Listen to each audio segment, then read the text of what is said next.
بلبلیں ہیں اس کی، یہ گلستاں ہمارا سارے جہاں سے اچھا۔ غربت میں ہو اگر ہم، رہتا ہے دل وطن میں، سمجھو وہی ہمیں بھی دل ہو جہاں ہمارا۔ السلام علیکم سامعین، 4 رجب المرجب ہے، 27 جنوری ہے۔ آج کی خبروں کی شروعات ام المدارس دارالعلوم دیوبند کے استاد حضرت مولانا مفتی قاری محمد یوسف صاحب کی تلاوت کلام پاک سے کی جا رہی ہے۔ ساتھ ہی مظاہر علوم سہارنپور کا قومی ترانہ جو یوم جمہوریہ کے حوالے سے پڑھا گیا ہے، اور اس کے ساتھ ہی دارالعلوم رشیدیہ بڑوت کے یوم جمہوریہ کی مفصل رپورٹ پیش خدمت ہے۔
ناظرین، جیسا کہ آپ یہ تصاویر دیکھ رہے ہیں، یہ مغربی یو پی کے ضلع باغپت کے قصبہ بڑوت کے دینی ادارہ دارالعلوم رشیدیہ بڑوت کی ہے۔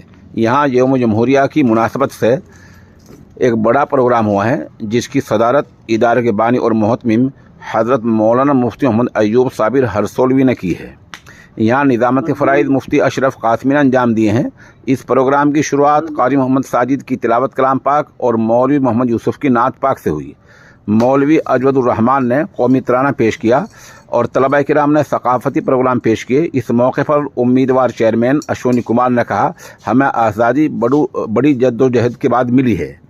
ادھر یہاں جو ایس ڈی ایم ہیں شہر کے بڑوت کے، اور ایک وزیر ہیں کے پی ملک، انہوں نے شرکت کی ہے، اور انہوں نے کہا کہ ہمارا آئین ہند 26 جنوری 1950 کو لاگو ہوا، لیکن جمہوریت کا مکمل حق تبھی ادا ہوگا جب ہم آپس میں بھائی چارہ اتحاد و اتفاق سے زندگی بسر کریں گے۔ جامعہ ہدیٰ کے ناظم تعلیمات مفتی غیور علی صاحب کا تاریخ جمہوریت کے اوپر تاریخ خطاب ہوا ہے۔ انہوں نے کہا کہ تاریخ جمہوریت کے صدر ڈاکٹر بھیم راؤ امبیڈکر تھے، اور ایک جمہوری قانون بنایا گیا جس میں ہر مذہب کے ماننے والے لوگوں کو اپنے مذہب پر عمل کرنے کا مکمل طور پر حق ہے، بنیادی حق حاصل ہے۔ یہ پروگرام حضرت محتم صاحب کی دعا پر مکمل ہوا۔